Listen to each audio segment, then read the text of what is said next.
I don't know how many of you out there are skeptical of the idea of a Bigfoot-like creature existing, but the story I'm going to share today, in my opinion, is one of the most compelling stories and evidences that Sasquatch not only exists, but is very aware of who we are, and that there are still a lot of them around, and that they do not like us and want us in their territory.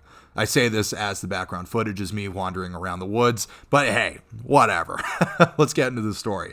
Today we're going to be talking about the tragedy of Portlock, Alaska, a town which last reported had about 31 people or so living inside of it. It was established as a fishing village and a place where salmon was canned, and basically the whole tiny local economy revolved around that.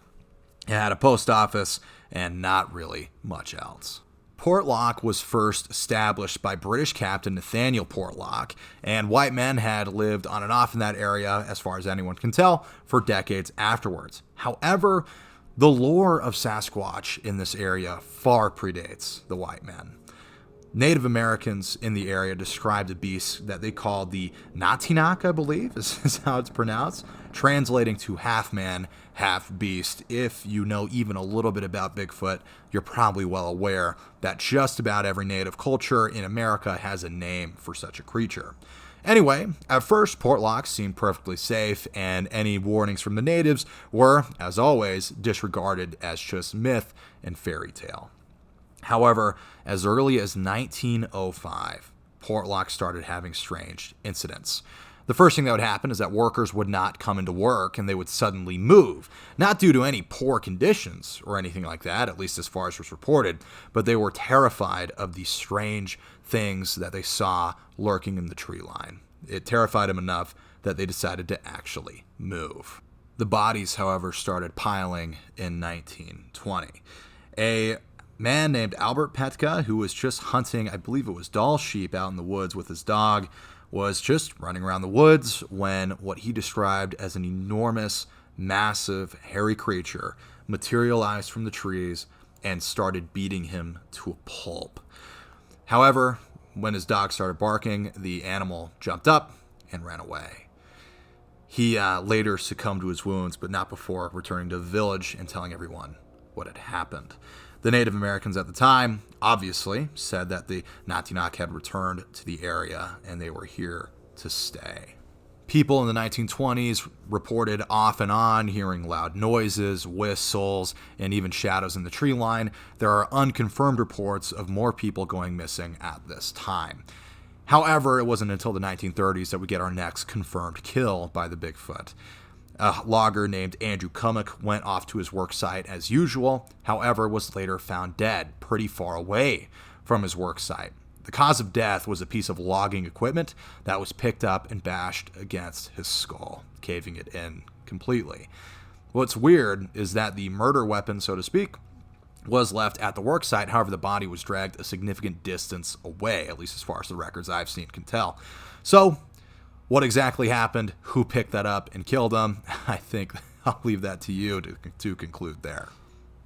As the 1930s went on and into the 1940s, the amount of people going missing every year was going higher and higher, and almost always they never returned back.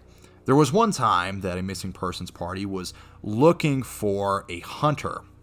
They did eventually find his body, and it was terribly mutilated. At first, they concluded that it was just simply a bear attack, but there were some things that didn't line up.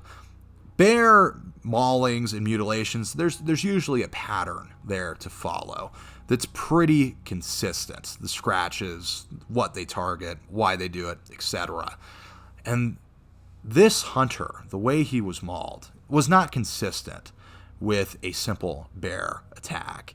There was something far more intentional about this. The way the arms were ripped off, the way the legs were pulled, and the way his head was bashed in. I mean, it was just not pleasant. And he was not the last person to be taken by this creature. Bodies started washing up in the lagoon, missing arms, missing heads, missing legs, as if they were pulled off. Clearly, the man-beast of these mountains was sick and tired of people living here, and the people finally listened. By the 1950s, people had basically completely moved out, with the only remaining person being someone operating the post office, waiting for the post office to officially shut it down.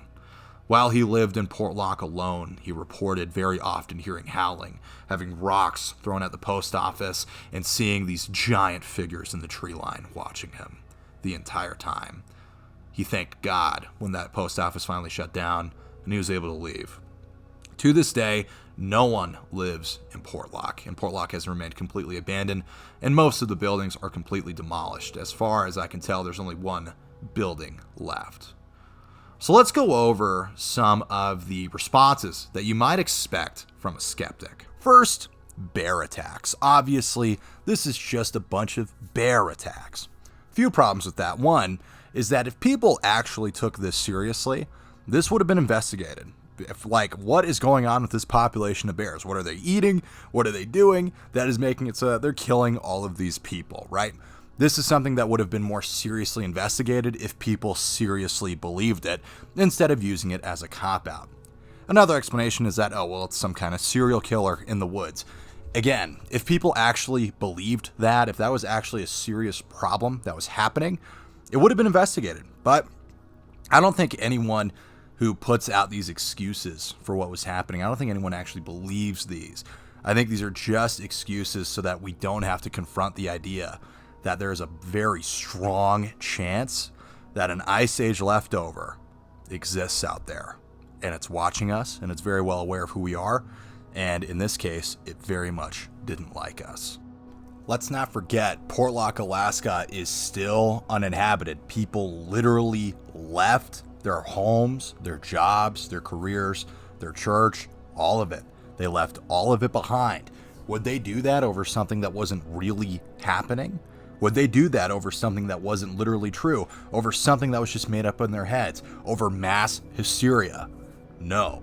The fact that Portlock, Alaska is abandoned is some of the strongest evidence for Sasquatch that we have. A whole community died, metaphorically and literally, to something that was what?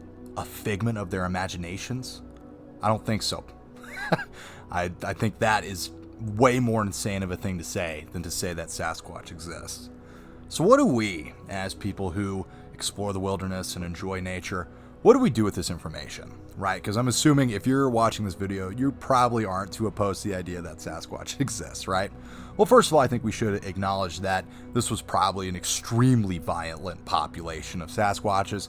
Violent for what reason? We don't really know. But the fact of the matter is there's not that many stories of Sasquatch killing people and ripping people's arms off like frickin' Chewbacca or anything like that. This is a very, very rare behavior for a Sasquatch to exhibit. However, there's a more terrifying possibility here. I know I just said that this is all very interesting evidence for Sasquatch specifically.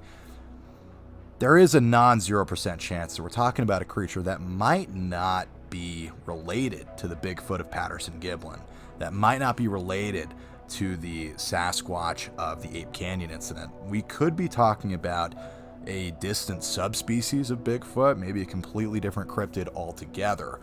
So there's that to be considered as well. As far as we understand Bigfoot today, this is a creature that absolutely doesn't want anything to do with you. It's going to hear you, smell you, or see you way before you hear, smell, or see it. Therefore, it's always going to be able to evade you and get away from you almost 100% of the time. The few sightings people have of Bigfoot, it's always in passing. Maybe it's crossing a road in the middle of the night, right? Bigfoot encounters are very, very short and they don't last very long. And so I suspect that either we're talking about an incredibly violent population of Sasquatch or maybe a completely different thing altogether. I guess we don't really know.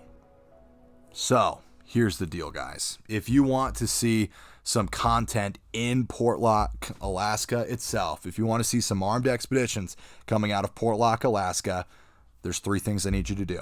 I need you to like the video, I need you to leave a comment, and I need you to subscribe. I would love nothing more than to get GoPro footage of me running around Portlock, Alaska with an AR-10 looking for beastmen and probably getting rocks thrown at me and then eventually becoming a missing 411 case, which I feel like is kind of my destiny.